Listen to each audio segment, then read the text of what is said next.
నమస్తే, welcome to whistle. ఒక దేశ భవిష్యత్తు ఎక్కడుంటుంది? పార్లమెంటులో కాదు, సచివాలయంలో కాదు, ఆ దేశ యువత మనసులో ఉంటుంది. ఎందుకంటే ప్రతి విప్లవం, ప్రతి రాజకీయ మార్పు, ప్రతి సామాజిక ఉద్యమం యువత అసంతృప్తితోనే ప్రారంభమవుతుంది. ఈరోజు భారతదేశంలో ఒక నిశ్శబ్ద కోపం పెరుగుతోంది. అది రోడ్లపై కనిపించకపోవచ్చు, కానీ సోషల్ మీడియాలో కనిపిస్తుంది, కోచింగ్ సెంటర్లలో కనిపిస్తుంది.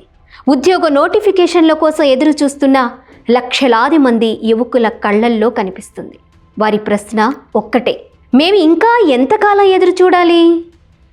ఒకవైపు పరీక్షలు, మరోవైపు పేపర్ లీకులు, ఒకవైపు కష్టపడి చదివిన విద్యార్థులు, మరోవైపు డబ్బు పెట్టి వ్యవస్థను మోసం చేసే మాఫియాలు.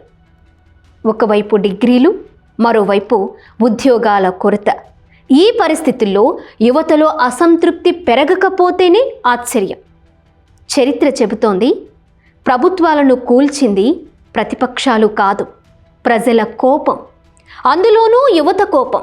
ఫ్రాన్స్లో జరిగిన ఉద్యమాలు, అరబ్ స్ప్రింగ్, హాంకాంగ్ నిరసనలు, ప్రపంచంలోని అనేక రాజకీయ మార్పులకు యువతే ఇంధనం. భారతదేశంలో కూడా పరిస్థితి భిన్నంగా లేదు. ఈరోజు యువత రాజకీయ నాయకుల ప్రసంగాలను మాత్రమే వినడం లేదు, ఫ్యాక్ట్ చెక్ చేస్తోంది, ప్రశ్నిస్తోంది, సవాలు చేస్తోంది. సోషల్ మీడియా వల్ల ప్రతి యువకుడు ఒక చిన్న మీడియా సంస్థగా మారిపోయాడు. అందుకే రాజకీయ పార్టీలు కూడా యువతను నిర్లక్ష్యం చేయలేకపోతున్నాయి. కానీ ఇక్కడ ఒక ప్రమాదం కూడా ఉంది. యువత కోపం సరైన దిశలో వెళితే సంస్కరణలు వస్తాయి, తప్పు దిశలో వెళితే అరాచకం వస్తోంది. అందుకే ప్రభుత్వాలు యువతకు భయపడాల్సిన అవసరం లేదు, కానీ యువత ప్రశ్నలకు మాత్రం భయపడాలి. ఎందుకంటే ఉద్యోగం కోసం ఎదురు చూస్తున్న ఒక యువకుడు తన భవిష్యత్తుపై నమ్మకం కోల్పోయినప్పుడు మాత్రం అది కేవలం ఒక వ్యక్తి సమస్య కాదు, దేశ ఆర్థిక వ్యవస్థకు హెచ్చరిక, దేశ రాజకీయాలకు హెచ్చరిక, దేశ భవిష్యత్తుకు హెచ్చరిక. అందుకే అసలు ప్రశ్న యువత ఎందుకు కోపంగా ఉంది అన్నది.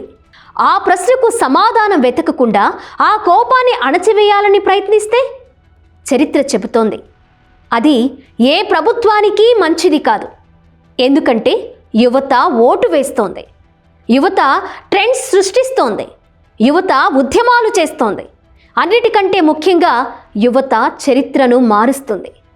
ఈరోజు దేశ రాజకీయాల్లో అత్యంత శక్తివంతమైన ప్రతిపక్షం ఏ పార్టీ కాదు, అసంతృప్తిగా ఉన్న యువత.